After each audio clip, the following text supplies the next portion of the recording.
A very good morning students, welcome to Needy classes. तो Needy classes में 67th BPSC के लिए जो क्रैश कोर्स सीरीज आ रहा है, हमारा नीडी क्लासेज का इनिशिएटिव जो चल रहा है उसमें आपका स्वागत है।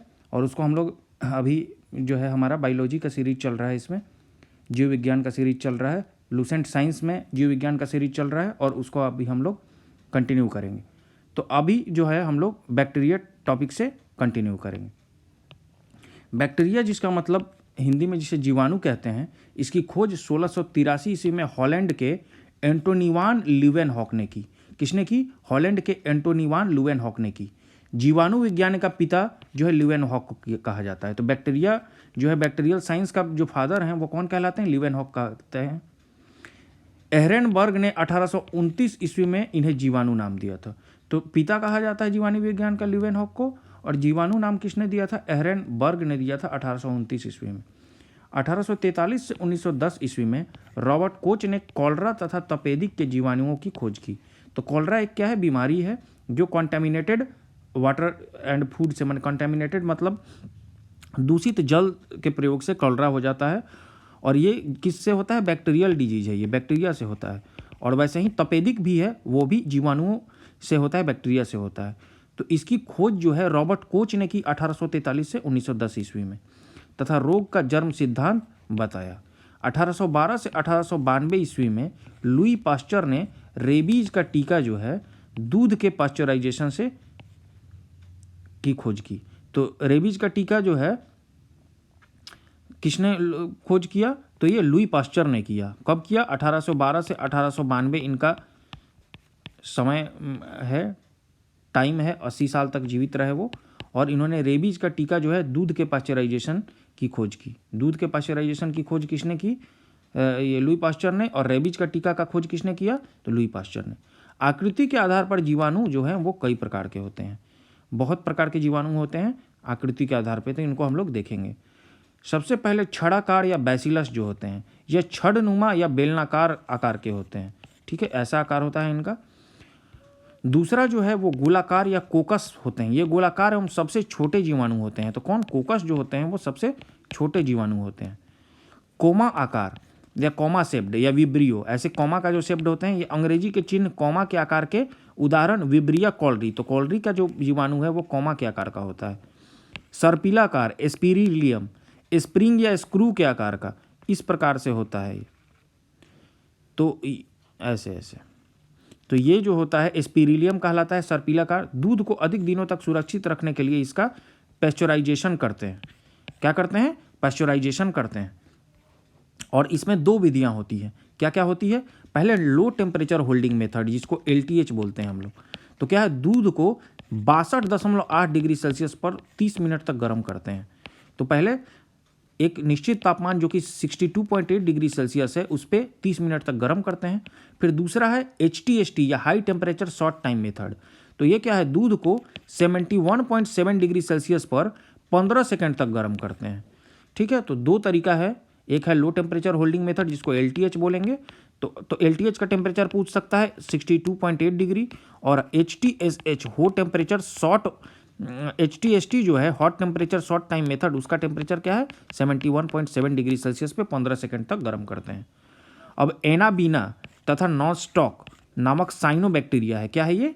एनाबेना और नॉस्टॉक साइनोबैक्टीरिया है, और ये वायुमंडल की नाइट्रोजन का स्थिरीकरण करते हैं। ये नाइट्रिफिकेशन का काम करते हैं। ये नाइट्रोजन का स्थिरीकरण करते हैं। कौन? एनाबेना और नॉस्टॉक। ये क्या है? साइनोबैक्टीरिया।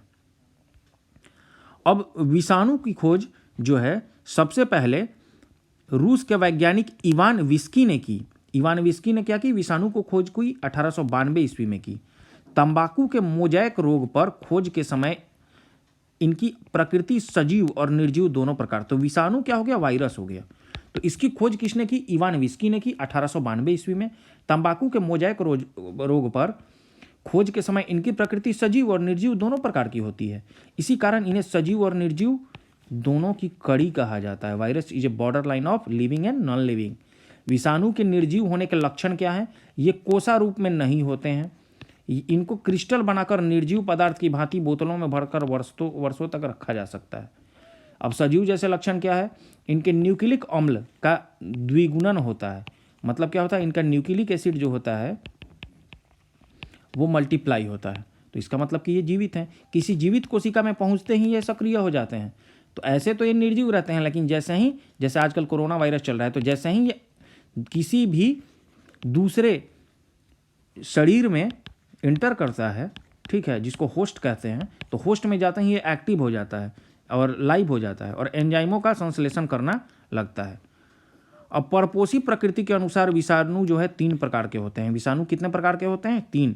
कौन कौन? पादप विषाणु। तो पादप विषाणु क्या है? जो प्लांट्स में पाए जाते हैं, इनका न्यूक्लिक अम्ल आरएनए में होता है। क्या है? आरएनए में इनका न्यूक्लिक एसिड होता है। जंतु विषाणु, इनमें डीएनए या कभी कभी आरएनए भी पाया जाता है। अच्छा, जो आपका विषाणु है इसमें आरएनए और डीएनए दोनों होता है। कुछ ऐसे होते हैं जिसमें केवल आरएनए होते हैं, कुछ ऐसे हैं जिनमें आरएनए और डीएनए दोनों पाए जाते हैं। और एक है बैक्टीरियोफेज। अब नाम से कंफ्यूज नहीं होना है। बैक्टीरियोफेज नाम सुनने में लग रहा है बैक्टीरिया, लेकिन है क्या? वायरस है या जीवाणु भोजी। तो ये केवल जीवाणुओं पर आश्रित रहते हैं। बैक्टीरियोफेज क्या है? ये जीवाणु भोजी हैं, ये जीवाणुओं को खाते हैं, ये जीवाणु को मार डालते हैं। तो बैक्टीरियोफेज जो होता है वो प्रतीत क्या हो रहा है? बैक्टीरियोफेज लगता है कि ये बैक्टीरिया है, लेकिन है नहीं। ये क्या है? वायरस ईटर है, ये जीवाणु भोजी है। ये केवल जीवाणुओं पर आश्रित रहते हैं, ये जीवाणुओं को मार डालते हैं। इनमें डीएनए पाया जाता है, जैसे टीटूफेज। तो टीटूफेज क्या है? एक बैक्टीरियोफेज है। नोट, जिस विषाणु में आरएनए आनुवांशिक पदार्थ होता है उसे रेट्रोवायरस। अच्छा, रेट्रोवायरस किसको बोलते हैं? रेट्रो विषाणु।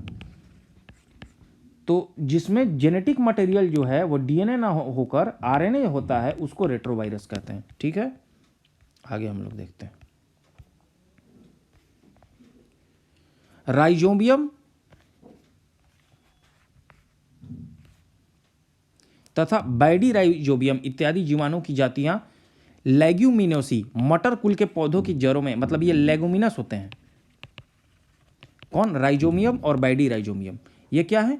ये इत्यादि जीवाणु जो हैं, ये जीवाणु हैं, क्या है? बैक्टीरिया हैं। तो इनकी जातियां कहाँ रहती हैं? पौधों की जड़ों में रहती हैं। और वायुमंडलीय नाइट्रोजन का स्थिरीकरण, ये नाइट्रोफिकेशन करती हैं। ये तो साइनोबैक्टीरिया भी करती थी, एनाबेना, नॉस्टॉक, और यहाँ राइजोबियम और बैडीराइजोबियम भी है, ये भी नाइट्रोफिकेशन करता है। एजोटोबैक्टर जो है या एजोस्पिरिलियम जो है तथा क्लोस्ट्रीडियम जीवाणु की कुछ जातियां स्वतंत्र रूप से मिट्टी में निवास करती हैं। तो देखिए, राइजोबियम जो है वो लिग्यूमिनस प्लांट्स में, जैसे मटर के पौधे हो गए, अड़हर के पौधे हो गए, उनके जड़ों में रहते हैं। लेकिन ये एजोटोबैक्टर जो हैं या एजोस्पिरिलियम हो या क्लोस्ट्रीडियम जीवाणु हैं, ये मिट्टी में रहती हैं। वह मिट्टी के कणों के बीच स्थित वायु के नाइट्रोजन का स्थिरीकरण, तो मिट्टी में जो भी वायु के नाइट्रोजन है उनका नाइट्रिफिकेशन करते हैं। चर्म उद्योग में चमड़े से बालों और वसा हटाने का कार्य जीवाणुओं के द्वारा होता है, इसे टैनिंग कहते हैं। ठीक है। आचार, मुरब्बे, शरबत को शक्कर की गाढ़ी चाशनी में या अधिक नमक में रखते हैं ताकि जीवाणुओं का संक्रमण होते ही जीवाणुओं का जीव द्रव्य कुंचन, जिसको प्लाज्मोलाइज हो जाता है। क्या होता है? जब उसको हम चीनी की चाशनी में या नमक में रखते हैं तो जैसे ही उस पर बैक्टीरिया अटैक करता है तो उसका जीव द्रव्य कुंचन हो जाता है, जिसको प्लाज्मोलाइज बोलते हैं। और इससे क्या होते हैं? जीवाणु नष्ट हो जाते हैं। इसलिए अचार, मुरब्बे बहुत अधिक दिनों तक खराब नहीं होते हैं। अब कोल्ड स्टोरेज, जिसको शीत संग्रहकार में न्यून ताप जो है -10 डिग्री सेल्सियस से -18 डिग्री सेल्सियस, अपना रेफ्रिजरेटर जो होता है, जो जिसको घर में हम लोग फ्रिज बोलते हैं, उसके फ्रीजर का टेम्परेचर भी क्या होता है? -18 डिग्री सेल्सियस और से -10 डिग्री सेल्सियस। और कोल्ड स्टोरेज जो होता है उसका तापमान भी -10 डिग्री से -18 डिग्री सेल्सियस होता है। ब्रायोफाइटा अगला टॉपिक है। तो यह सबसे सरल स्थलीय पौधों का समूह है। तो क्या है ये? सरल स्थलीय पौधों का समूह ब्रायोफाइटा कहलाता है। इस प्रभाग में लगभग 25,000 जातियां सम्मिलित की जाती हैं। इसमें संवहन ऊतक अर्थात जाइलम एवं फ्लोएम का पूर्णतः अभाव होता है। ब्रायोफाइटा जो होता है, जो लत्तर होते हैं ना, आप देखेंगे कि कोई बहुत बड़ा पेड़ है, उस पर ब्रायोफाइटा मतलब लत्तर जो है पेड़ को लिपटे हुए पूरा उसको ढक लिया है, वो ब्रायोफाइटा है। इस समुदाय को वनस्पति जगत का एम्फीबिया वर्ग भी कहा जाता है। ये एम्फीबिया वर्ग है किसका? वनस्पति जगत का।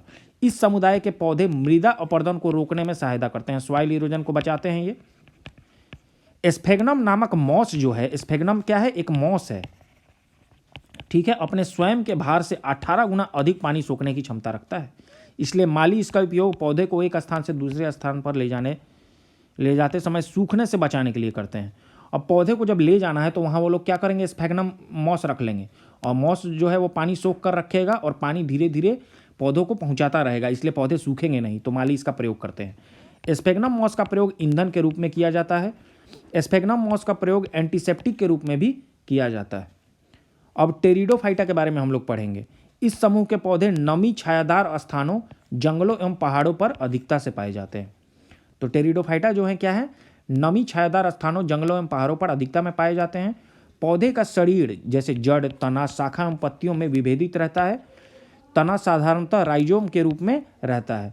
तना कैसा रहता है, राइजोम के रूप में रहता है। पौधे बीजाणुजनक रहते हैं और जनन की क्रिया बीजाणु के द्वारा होती है। पौधे बीजाणुजनक होते हैं, मतलब इनमें बीज होते हैं, और जनन की प्रक्रिया जो है, जो इसका रिप्रोडक्शन होता है, वो बीज के द्वारा होती है। इस समुदाय के पौधों में संवहन ऊतक पूर्ण विकसित होते हैं, परंतु जाइलम में वेसल्स एवं फ्लोएम में सहकोशिकाएं, कॉम्पेनियन सेल्स नहीं होती हैं।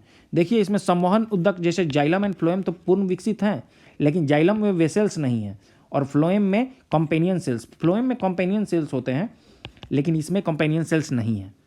अब आ जाते हैं हम लोग फेनिरोगैमस में, जिसको पुष्पोद्भिद या फूल वाला पौधा बोलते हैं। इस समूह के पौधे पूर्ण विकसित होते हैं। इस समूह के सभी पौधों में फूल, फल तथा बीज होते हैं। इस समूह के पौधे को दो उप समूहों में बांट सकते हैं। पहला है नग्न बीजी और दूसरा है आवृत्त बीजी, जिसको हम लोग जिम्नोस्पर्म नग्न बीजी और आवृत्त बीजी को एंजियोस्पर्म कहते हैं। अब हम लोग पढ़ेंगे नग्न बीजी, जिसको जिम्नोस्पर्म कहते हैं। इनके पौधे वृक्ष, झाड़ी या आरोही के रूप में होते हैं। पौधे काष्ठीय, बहुवर्षीय और लंबे होते हैं। पौधे कठोर होंगे, और काष्ठीय का मतलब है कि लकड़ी वाले, बहुवर्षीय बहुत दिनों तक रहेंगे ये, और बहुत लंबे होंगे। इनका जीवन काल काफ़ी लंबा होगा। इनका मूसला जड़ें पूर्ण विकसित होंगी। परागकण की क्रिया वायु द्वारा होगी। ये जेरोफाइटिक होते हैं। इनकी जड़ें जमीन में बहुत नीचे तक जाती हैं, मरुदभिद्ध होते हैं। वनस्पति जगत का सबसे ऊंचा पौधा कौन है, सिकोया सेम्परविरेंस, इसी के अंतर्गत आता है। किसमें, जिम्नोस्पर्म के अंतर्गत। इसकी ऊंचाई 120 मीटर है। इसे कोस्ट रेडवुड ऑफ कैलिफोर्निया भी कहते हैं। ये प्रश्न पूछता है सिकोया सेम्परविरेंस क्या है, सबसे ऊंचा पौधा है, या इसे कोस्ट रेडवुड है ऑफ कैलिफोर्निया भी कहते हैं। 120 मीटर इसकी ऊंचाई है। अब सबसे छोटा अनावृत्त बीजी पौधा कौन सा है, तो वो जैमिया पिग्मिया है। ये सब आपका वन लाइनर है, इंपॉर्टेंट है, जैमिया पिग्मिया। अब जीवित जीवाश्म या साइकस, जिंगो बाइलोवा, जिसको बाइलोबा भी कहते हैं, या मेटासिकोया जो है। तो जीवित जीवाश्म क्या क्या है भाई, देख लीजिए। साइकस ऐसा है जो जीवित जीवाश्म है, जिंगो बाइलोवा और मेटासिकोया है। ये सब वन लाइनर है। जिंगो बाइलोवा को मेडन हेयर ट्री भी कहते हैं। तो जिंगो बाइलोवा क्या है, आपका जीवित जीवाश्म है, और इसको मेडन हेयर ट्री भी कहते हैं। साइकस के बीजांड जो ओव्यूल्स होते हैं, नर युग्मक एंथेरियोगोइड्स पादप जगत में सबसे बड़े होते हैं। तो साइकस जो है क्या है, जीवित जीवाश्म है। इसके ओव्यूल्स जो होते हैं और नर युग्मक, जिसको एंथेरियोगोइड्स बोलते हैं, ये पादप जगत में, पूरे वनस्पति जगत में सबसे बड़े होते हैं। पाइनस के परागकण, जो पाइनस हैं, उनके परागकण इतनी तादाद में होते हैं कि पीले बादल सल्फर शावर्स बन जाते हैं। ठीक है, तो पाइनस जो है, पाइनस एक पौधा है, उसके परागकण ऐसे होते हैं कि वो पीले सल्फर शावर्स जो होता है बन जाते हैं। अब जिम्नोस्पर्म का आर्थिक महत्व क्या है, इकोनॉमिक इंपॉर्टेंस क्या है, तो जिम्नोस्पर्म का क्या है, भोजन के रूप में साइकस के तनों से मंड निकालकर खाने वाला साबूदाना सागो बनाया जाता है। तो साइकस से बनाया जाता है आपका साबूदाना, इसलिए साइकस को सागो पाम कहते हैं। लकड़ी के रूप में, जैसे चिड़ हो गया, पाइन, सिकोया, देवदार, स्प्रूस आदि की लकड़ी से फर्नीचर बनते हैं। वाष्पीय तेल, चिड़ के पेड़ से तारपीन का तेल, देवदार की लकड़ी से सीड्रस ऑयल तथा जूनिपेरस की लकड़ी से सीड्सकास्ट तेल मिलता है। टेनिन, चमड़ा बनाने तथा स्याही बनाने में काम आता है। रेजिन, कुछ शंकु पौधों से रेजिन निकाला जाता है, जिसका प्रयोग वार्निश, पॉलिश, पेंट आदि बनाने में होता है। अब हम लोग पढ़ेंगे आवृत्त बीजी एंजियोस्पर्म। इस समूह के पौधों में बीज फल के अंदर होते हैं। ठीक है, यहाँ बीज कहाँ है, तो फल के अंदर बीज पाए जाते हैं, इसलिए इनको एंजियोस्पर्म कहा जाता है। जिम्नोस्पर्म में बीज जो है वो फल के बाहर थे, इसमें फल के अंदर पाए जाते हैं। इनके पौधों में जड़, पत्ती, फल, फूल एवं बीज सभी पूर्ण विकसित होते हैं। इस उप समूह के पौधों में बीज पत्र होते हैं। बीज पत्रों की संख्या के आधार पर पौधों को दो वर्गों में विभाजित किया जाता है। तो एक बीजपत्री पौधे, द्विबीजपत्री पौधे। ठीक है, एक बीजपत्री पौधे किन्हें कहेंगे, उन पौधों को कहते हैं जिनके बीज में सिर्फ एक बीज पत्र होता है। तो कैसे, इनके कुल का नाम एवं प्रमुख पौधों का नाम निम्न सारणी में दी गया है। कैसे, लिलिएसी, तो लिलिएसी आप देखेंगे जैसे लहसुन हो गया या प्याज, पूछता है लहसुन प्याज क्या है, तो जिम्नोस्पर्म है ये, माफ कीजिएगा एंजियोस्पर्म है, एंजियोस्पर्म है ये, ठीक है। और फिर पाल्मी, जैसे सुपारी हो गया, ताड़ हो गया, नारियल हो गया, खजूर हो गया, तो ये क्या है, एंजियोस्पर्म है, क्योंकि फल के अंदर बीज रहेगा, ठीक है। ग्रामिनेसी, तो ग्रामिनेसी में गेहूं, मक्का, बांस, गन्ना, चावल, ज्वार, बाजरा, जौ, जई आदि ये एक बीज पत्री पौधे हैं। अब द्विबीजपत्री पौधे इस वर्ग में वे पौधे आते हैं जिनके पौधों के बीजों में 2 पत्र होते हैं, जिनके कुल का नाम एवं प्रमुख पौधे का नाम निम्न सरणी में दी गई है। जैसे देखिए, क्रूसीफेरी, मूली हो गया, सलजम हो गया, सरसों हो गया, मालवेसी जैसे कपास हो गया, भिंडी हो गया, गुड़हल हो गया, लेगुमिनेसी जैसे बबूल, छुईमई, कत्था, गुलमोहर, अशोक, कचनार, इमली, सभी दलहन फसल भी आ जाता है आपका इसमें। कंपोजिट, सूरजमुखी, भृगराज, गेंदा, कुसुम, सलाद, डहेलिया आदि। रुटेसी, नींबू, चकोतरा। आप देखेंगे कि जितने भी ज़्यादा दलहन वाले फसलें हैं या जितनी ज़्यादा सब्जियां हैं, जितने फूल हैं, फल हैं, ये सब इसी में आते हैं। नींबू हो गया, चकोतरा, संतरा, मौसम्मी हो गया, बेल हो गया, आपका कुकुरबिटेसी जैसे तरबूज हो गया, खरबूजा, टिंडा, कद्दू, लौकी, खीरा, ककड़ी, परवल, चिचिंडा, करेला, आलू, मिर्च। आलू मिर्च जैसे है सोलेंसी में आता है, बैंगन, मकोए, धतूरा, बेलाडोना, टमाटर आदि। तो आप देखिए, याद कर लीजिए किसका नाम, याद कर लीजिए आप नाम एक बीजपत्री पौधे के, क्योंकि इनकी संख्या कम है। बाकी 2 बीजपत्री जो हैं उनको छोड़कर जितने हैं वो 2 बीजपत्री हैं। अब रोसेसी, स्ट्रॉबेरी, सेब, बादाम, नाशपाती आदि। अब पादप आकारिकी, प्लांट मॉर्फोलॉजी। अब आकारिकी मॉर्फोलॉजी क्या होता है, विभिन्न पादप भागों जैसे जड़, तना, पत्ती, पुष्प, फल आदि के रूपों तथा गुणों को अध्ययन को मॉर्फोलॉजी या आकारिकी कहते हैं। अब हम लोग एक एक को पढ़ते जाएंगे। तो अब ये जो टर्म था ये भी काफ़ी ज़्यादा टर्म था इसमें, और ये कुछ अलग था, जैसे एंजियोस्पर्म और जिम्नोस्पर्म पढ़ना था, उसके अलग अलग प्रकार पढ़ने थे आपको, लाइकेन के बारे में पढ़ना था, जीवाणु के बारे में पढ़ना था, विषाणु के बारे में पढ़ना था। तो इसलिए ये वीडियो जो है अपने आप में काफ़ी कंटेंट है इसमें, तो इसलिए अगले वीडियो में हम लोग यहाँ जड़ से शुरू करेंगे।